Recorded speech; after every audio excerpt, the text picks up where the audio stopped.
Okay, so we had some technical difficulties, but I've moved to Zoom instead of Facebook, and hopefully this works. I've sent my guest the stream link or whatever the heck, and now I'm just waiting for her to join. So, hello, I'm Taylor.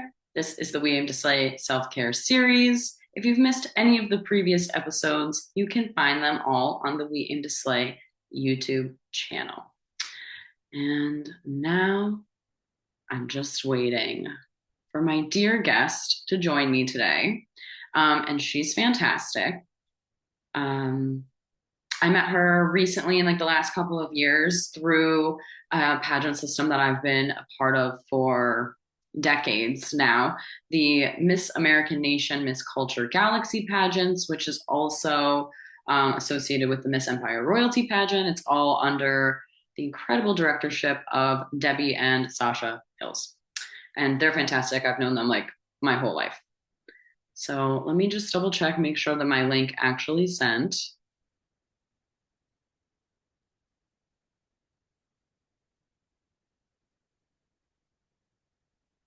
Theoretically, it did.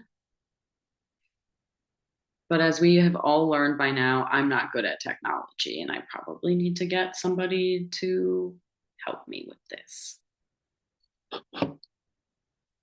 All right, looks like we're here. Good morning.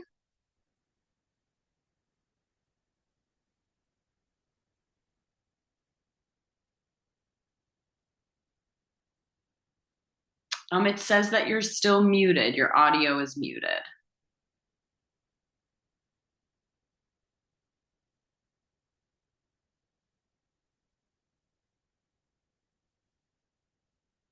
There we go.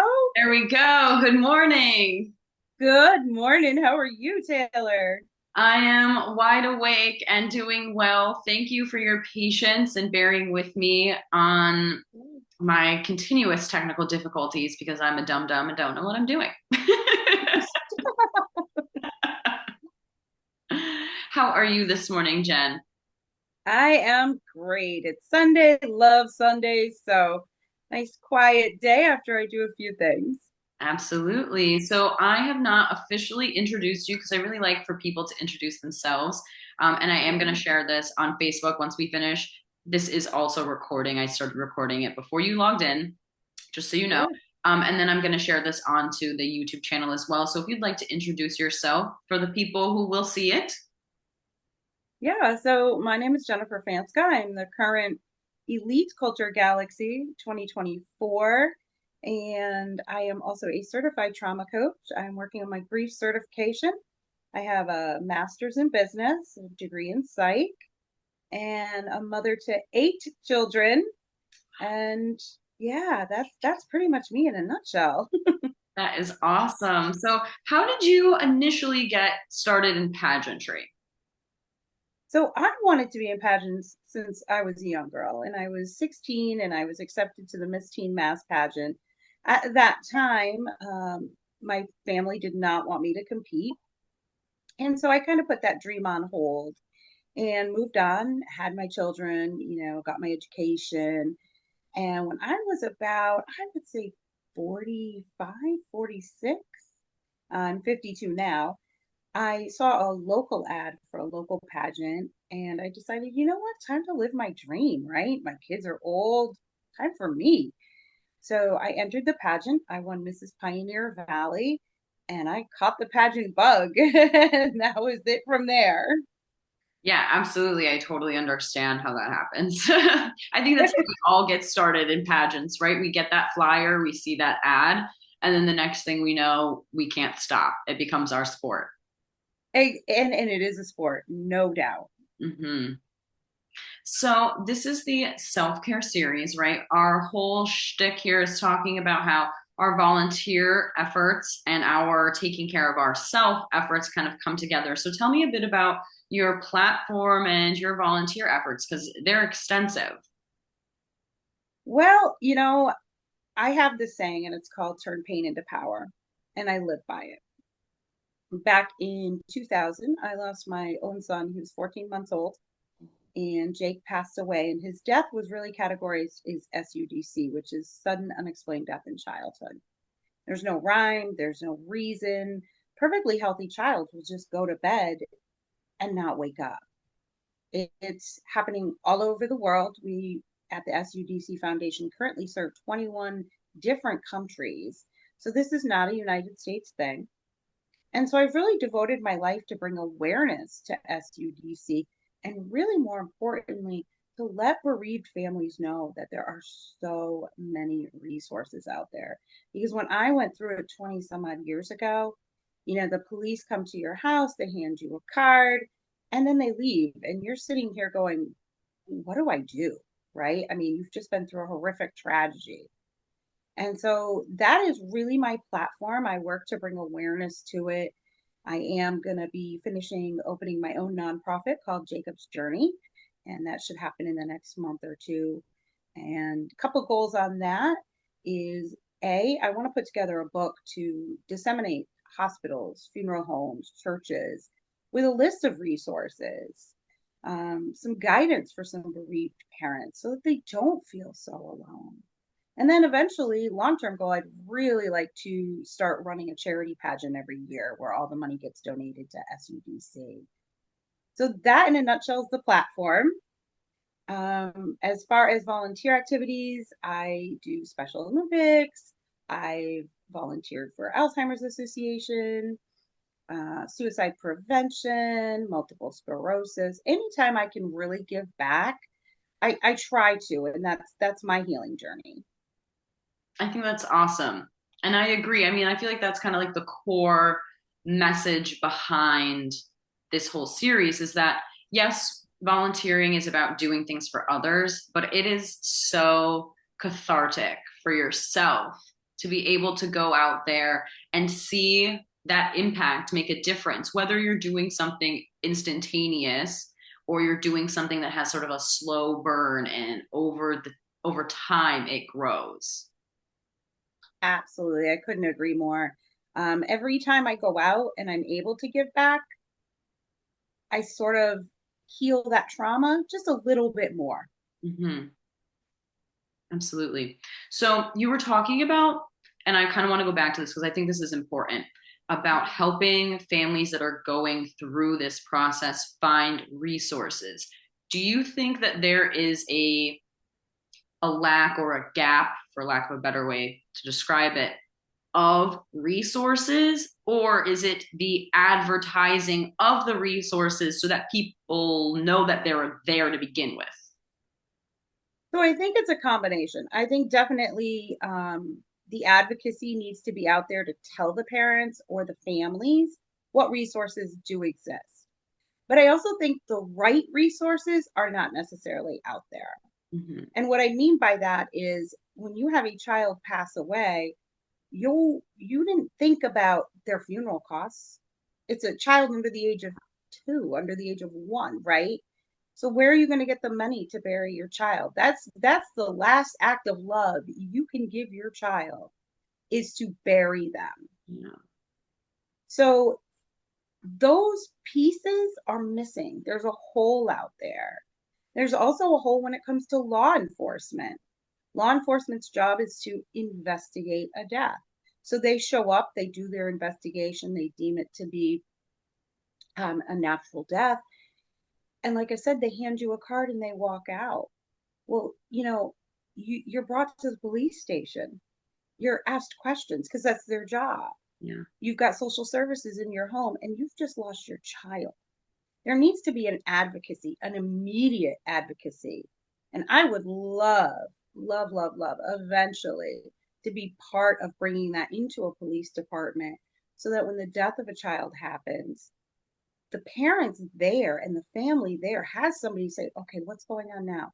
Why are they doing this? Because we just feel so in shell shock when these things happen. Yeah, absolutely.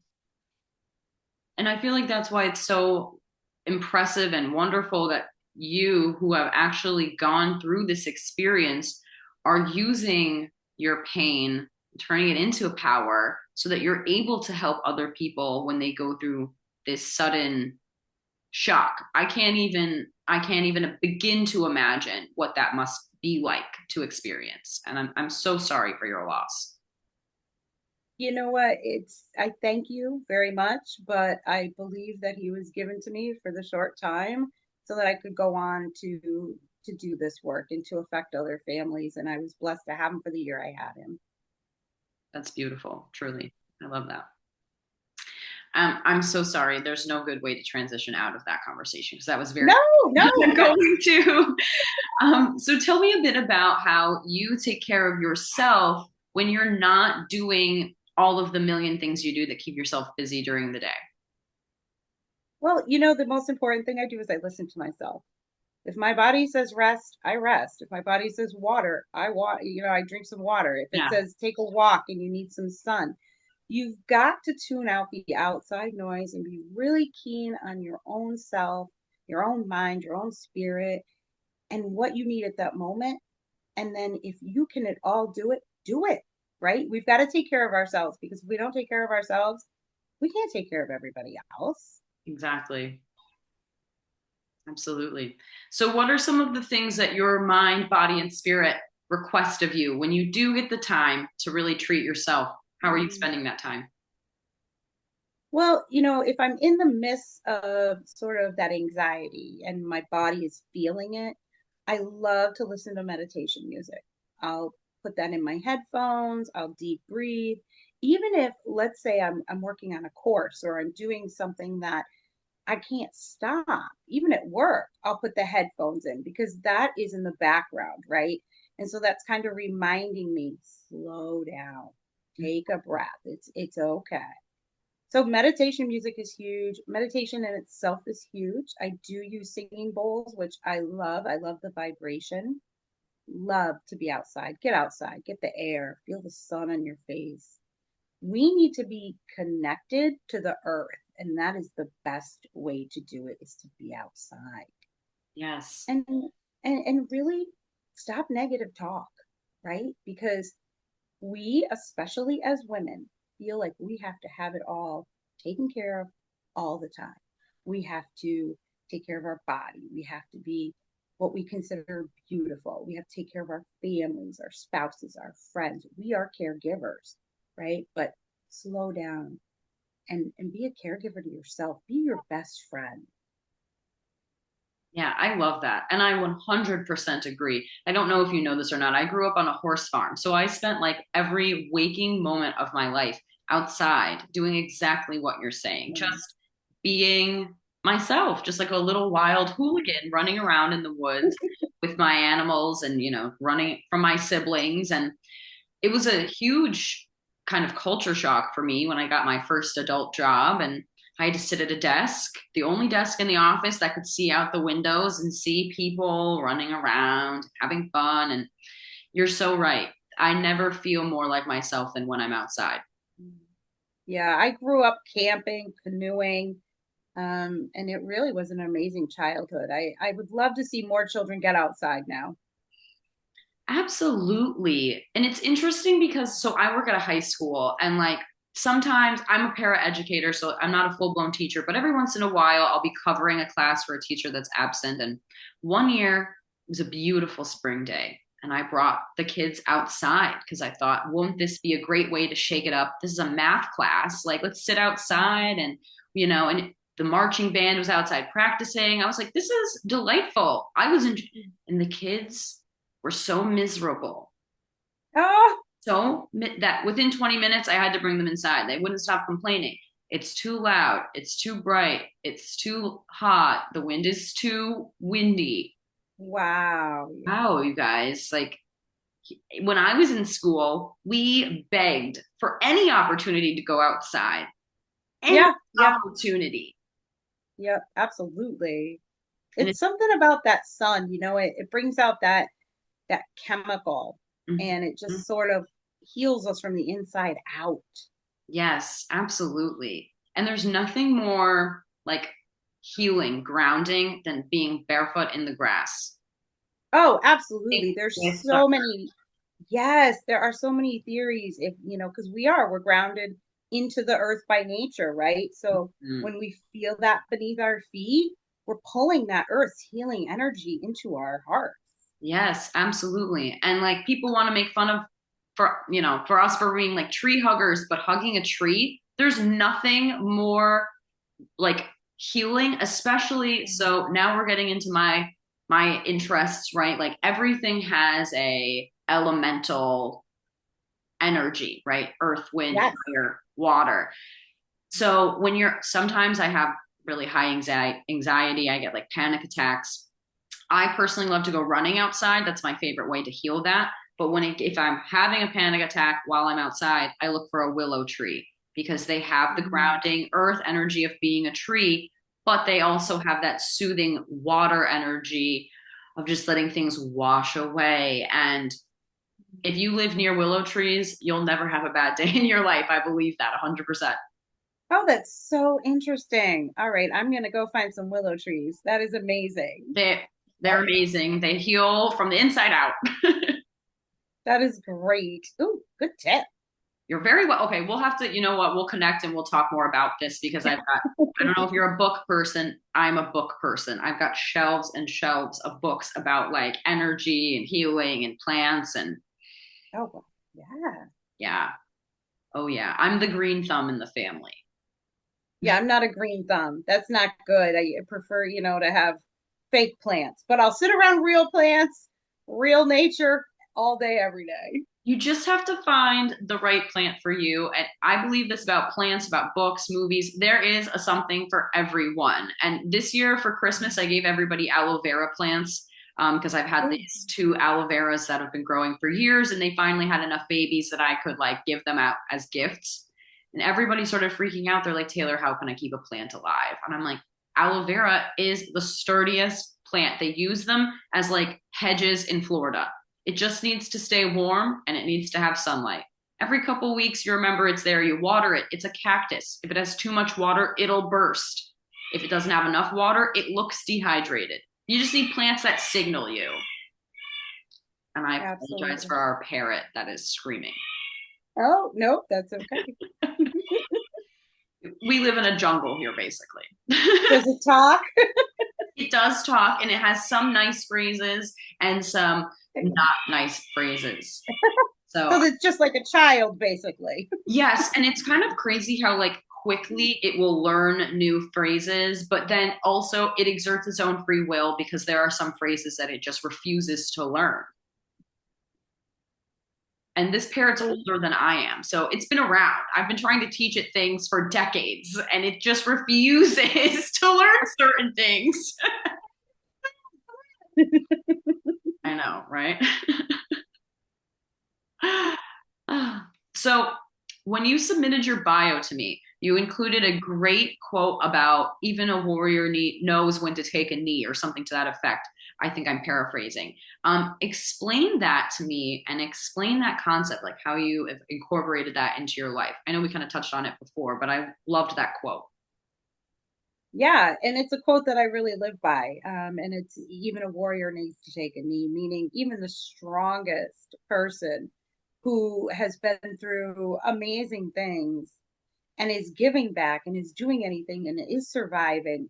Sometimes you've got to take a knee. You've just got to say, oh, okay, I got to think about me. I got to take care of me. I have to have a rest Hmm. day because we can give and give and give and give. But again, if we don't take care of ourselves, we are going to be useless to everybody else. And just because you take a break, and this is something it took a long time for me to learn, just because you take a break doesn't mean you're lazy. It doesn't mean you're not productive, right? It doesn't mean you need to feel guilty about taking a break. It means you've got to say in your head, okay, I'm done. I'm wiped out. I'm taking a break. Tomorrow I'll come back stronger and better.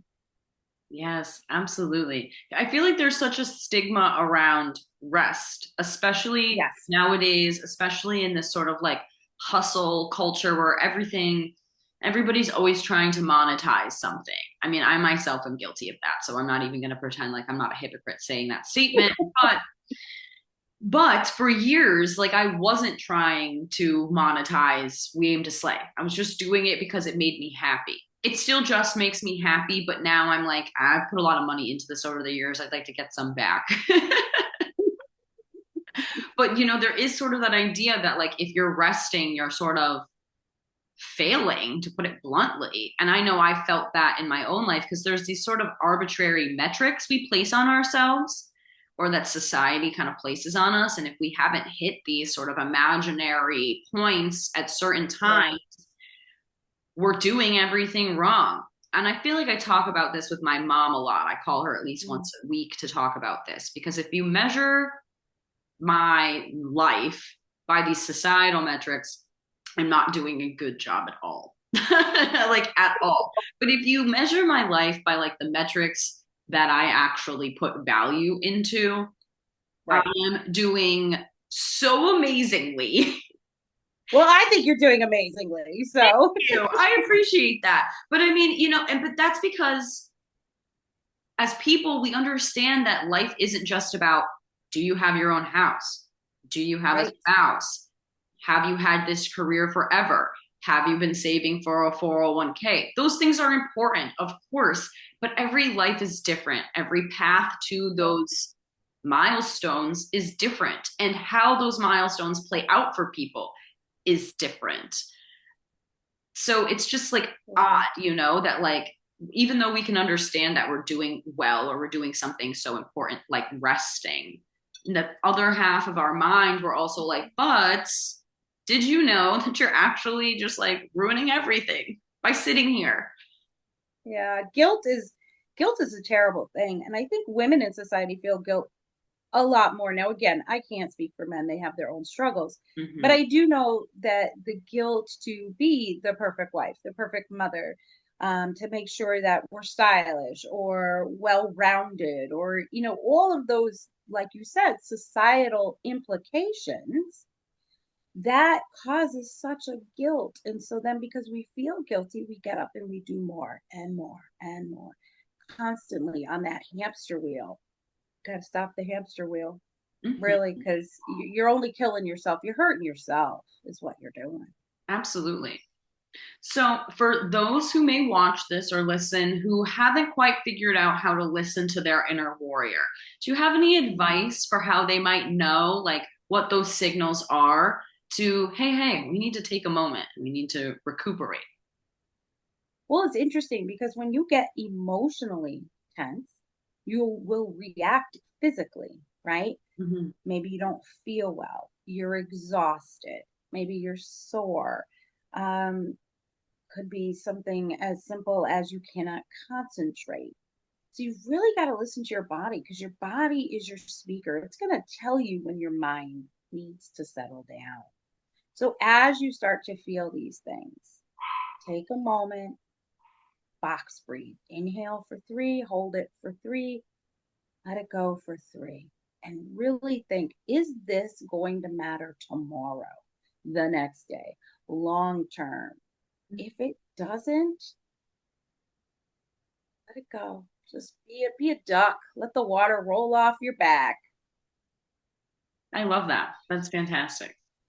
Because you're right, it's so important to kind of put into perspective when you start to really hone in on one thing. And not every, so I always, my mom is my sounding board. And you've met my mom. She's great. She tells you exactly how she Mhm. feels. She doesn't sugarcoat it at all, which I personally need. I don't like a lot of sugarcoating. I just Yep, want it straight. Tell me to me straight. yep. But not everybody has that. So, like, one of the things I personally like to recommend, I said before that I like running because I think that you're right. There is such a connection between your mental and your physical. So, I like to kind of exhaust my body through some form of exercise. Personally, I like to run. I know a lot of people don't.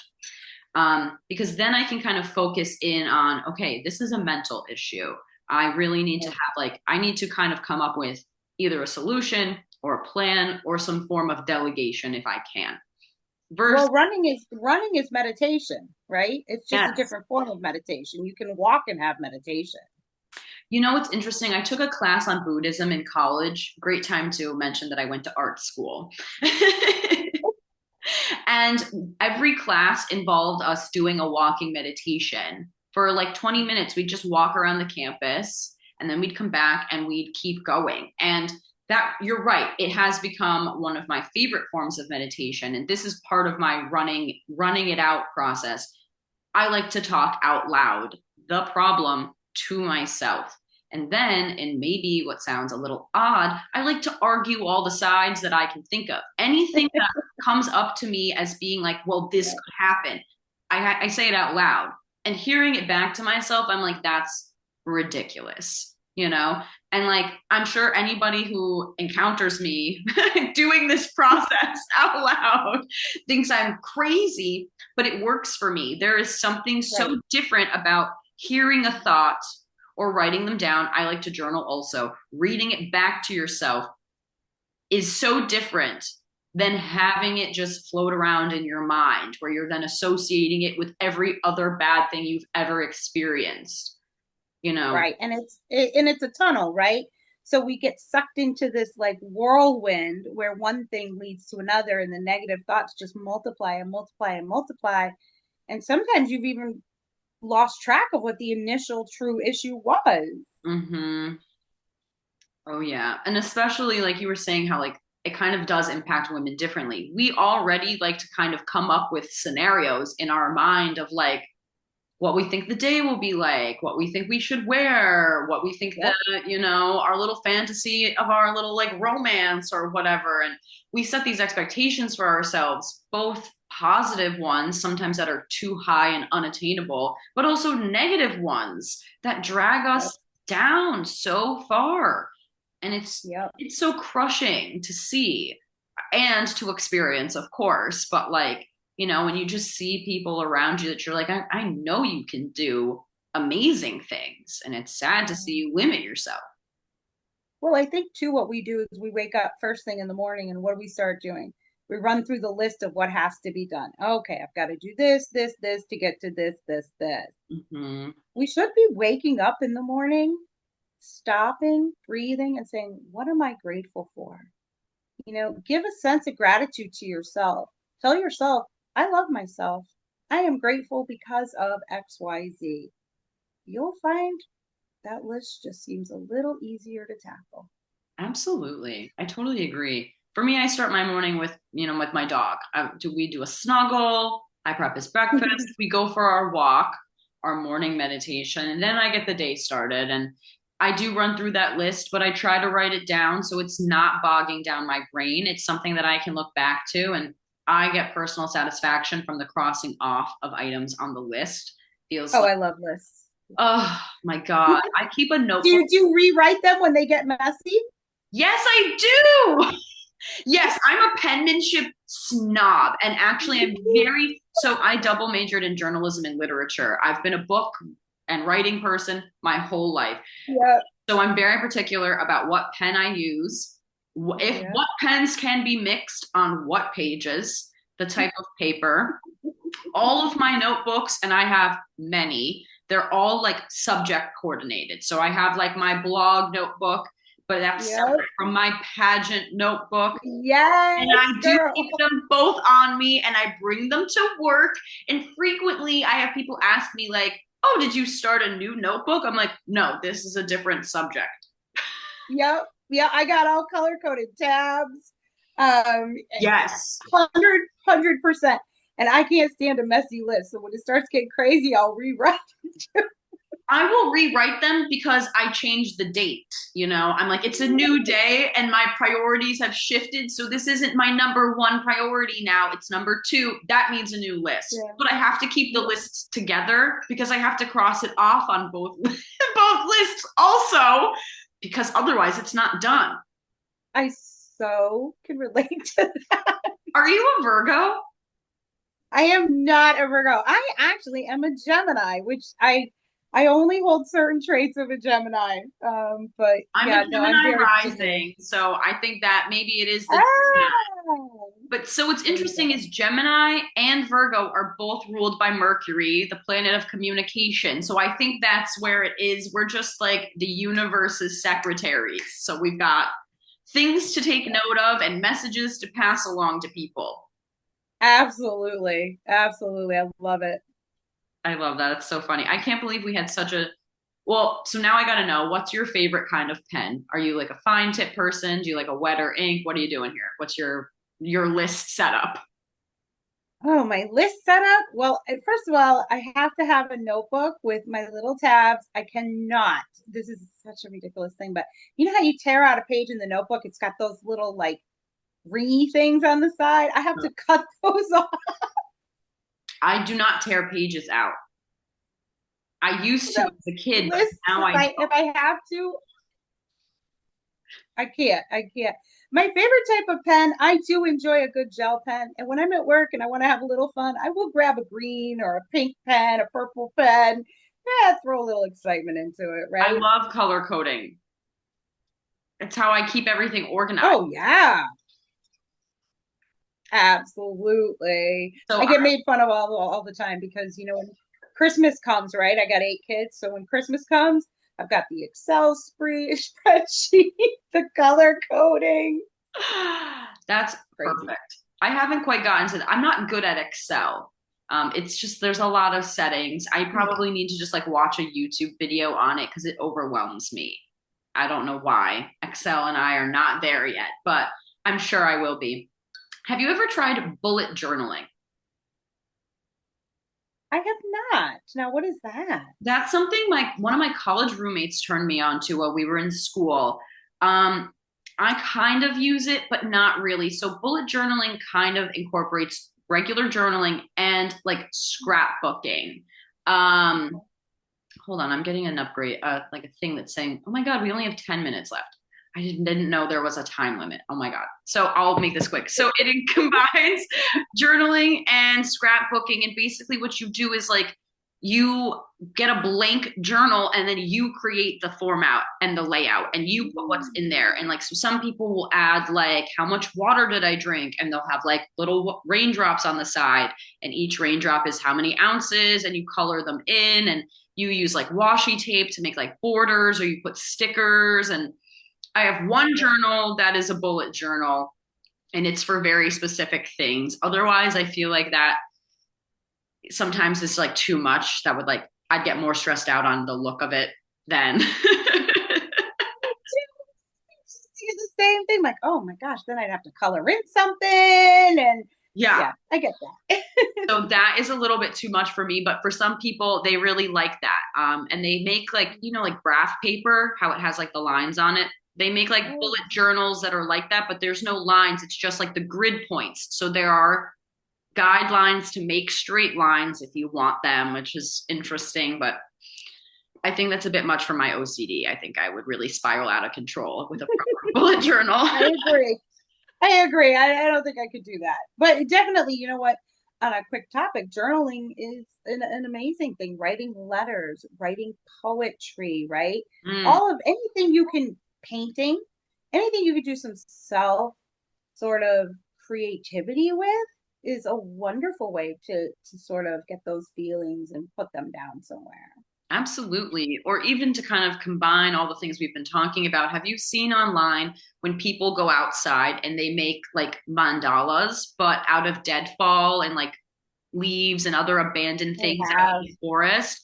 Those are yes. so beautiful. And I don't know why I've never tried it. That's something I think I want to do. I want to try that. I'll do that this year, I guess.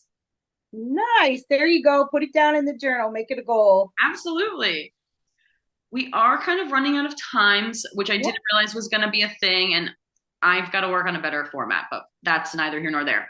Are there any sort of closing thoughts of either about your volunteer efforts, what you've got going on in the future, any sort of advice that you'd like to share with the viewers? The biggest piece of advice I can say is just be kind to yourself. Be kind. Treat yourself the way you would treat a loved one or a friend. Mhm. Oftentimes we don't think of it that way, but if you wouldn't do that to somebody you love, don't do it to yourself. Absolutely. I think that's beautiful. Perfect closing note. Thank you so much for joining me, Jenniffer, and thank you for your patience while I got us started today. No problem. Such a pleasure to be here, Taylor. Thank you so much. Absolutely. I appreciate you being here. Have a wonderful rest of your day and happy St. Patrick's Day. Yes, you too. Enjoy. Thank you. Take care. Bye bye. Bye.